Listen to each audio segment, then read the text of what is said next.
I don't like it, Skip, for the Rockets, because when I look at this, these two guys do not make sense playing together. Over the last 5 years, 1 and 2 in usage. Russ is 1, James Harden is 2. And remember, Skip, this is one of the things that drove he and Chris Paul apart. And Chris Paul is not nearly, he's ball dominant, but not nearly anything like Russ. Mm-mm. And it just doesn't make sense to me. And we all talked about over the last month, Skip, the bad contract that Chris Paul had, 3 years, $120+ million. Well, you take on Russ, who has an even worse contract, 4 years at $171. Combined, Russ and James Harden average 1 shot per game off of cuts to the basket. 1. So in other words, when the guy does not have the ball in his hands, they're not doing anything. It's as simple as that. Russ is a horrible three-point shooter. What do the Rockets do more than anybody in the NBA, Skip? Jack up threes. So you get a guy that's terrible at jacking up threes. That's what he wants to do anyway. And you pair it with James Harden. Skip, I get it. They played together from, 2009 to 2012. But their lives changed. They're not the same guy anymore. They don't view themselves as those guys back then.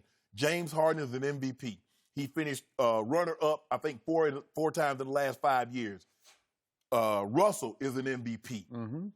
3 straight triple-doubles. Yep. And you put this together, Skip, I had them before they made this trade. I say they're probably 4th or 5th.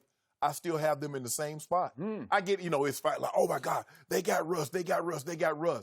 I just don't see how this worked. We question, Skip, how is Chris Paul and James Harden's going to do? James Harden is really high in usage, 1 or 2. Chris Paul is like 4 or 5. You combine that, how? And we see. And now you put 1 and 2 together, they're not the same guys. Their lives are not the same from 2009 to 2012. I agree. And you put this together, I just don't see how it's going to work. I get it. Houston, it seems to me, Skip, before I let you go, it just seems to me that Daryl Morey is just like, give me any superstar, and I'll put them together, we see how it works. He tried that with James. He tried that with Dwight Howard. He tried it with Carmelo. He did. And boom. So now he's going to try whatever he can to try to get over it with Chris Paul. It doesn't make sense to me that you would get off one bad contract to take another bad contract with an extra year. I can tell you what's going to happen. I give it a year, maybe 2 at the max, and they're going to be shipping Russ out of there, trying to get some of those draft picks back that they gave OKC. Okay, you done? I'm done. I do agree with you. This was not a good trade. This was an all-time great trade by Daryl Morey because he just righted his own wrong, and it was one of the wrongest wrongs in NBA history. For reasons I still can't explain, to your point, he gave Chris Paul just a year ago this albatross of an anvil of a contract that was hanging around Daryl Morey's neck and dragging this whole franchise down because Chris Paul was about to make $38.5 and then the next year $41.4 and then the next year at his option $44.2 million. And he is a shell of himself, number one. And Daryl Morey couldn't see this coming, I guess, but he became the toxic enemy of one James Harden, who is the most valuable player in that franchise. Do not invite him. They could not live or work together at the end of the season. Could they did work together. Fixed it? State Farm commercial. State Farm. They had State Farm going, and I told you, I don't know how they got through the commercials. They must have had mediators on both sides, just calming both of them down, saying, remember, you're making $5 million or whatever it is, $10 million off this 1 hour of shooting, right? Are they going to run any more of those commercials? I don't know. Is Chris Paul is his State Farm agent going to continue to live with him in Oklahoma City or Miami? Yeah, you got to go with him. Yeah. Okay, he lives with him, right? It's great. Yep. Yeah, I got to get one of those guys. They just live with you. I need one of those guys. So not only did this, let's start with just the addition by subtraction. We kept saying there is no way Daryl Morey is going to get out from under this deal because nobody's going to take it. Somebody took it. It's over. Kaboom. It's gone. And did he have to part with anybody except Chris Paul? Is Clint Capella still there? Yeah. Yeah. Is Eric Gordon still there? Yep. Is P.J. Tucker Yep. still there? Yeah, he's there. Is Austin Rivers? I love Austin Rivers. Is he still there? Yep. Yeah, and Gerald Green and Daniel House, and they're all still there. Except for addition by subtraction. He's gone. Maybe he'll wind up via Oklahoma City to Miami. We don't know yet. But he's out the door, out of sight, out of mind. And you didn't harm your roster at all. So now we go back to, is Russell Westbrook better than Chris Paul right now? Now, let's just do it in a vacuum. Let's just do it on paper. He's 10 times better than Chris Paul is right here, right now, just in and of himself. Especially with the ball in his hands. Okay, but I'm saying just as a basketball player, both sides of the ball, because Russ defended at a high level last year. Last couple of years, He ain't better than Chris Paul. Okay, yes, he is. He is now. None of the Chris defense. Paul has lost his quickness. He looks a little heavy to me. He just looks like he is on the wrong side of 30. Okay. That's what he looks like to me. Do you disagree? No, I don't disagree, but you do Okay. know Russ is 32 now. Okay. Well, no, he's not. He's not 32, is he? No. I said he's 30 Oh, also. 32. I thought you Yeah. said he's No, 32. he's 30. Oh, he's just now 30. 30. Okay, I got you. I got you. Okay. So, to me, Russell Westbrook still has 2 high-level, high-energy years left. Only 2, but that's 2 that you got him for. And if you're Daryl Morey and you say, I got to win now with this, and I've thrown everything I can throw at the wall and see if it'd stick before, I'm going to try this one, I'm going to try this guy, because you have to agree that Russell Westbrook and James Harden, for all their negatives, are both forces of offensive nature. Yes. Right? Yes. Both of them. Yes. Okay, now let's go to those 2 guys. By all accounts, by many reports, they wanted to reunite. They sought each other immediately after Oklahoma City was out of the playoffs, according to several outlets, including Brian Windhorst and I think the Chronicle have reported. Russell was already on the phone talking to James. Is there any way we could figure out how to pair up?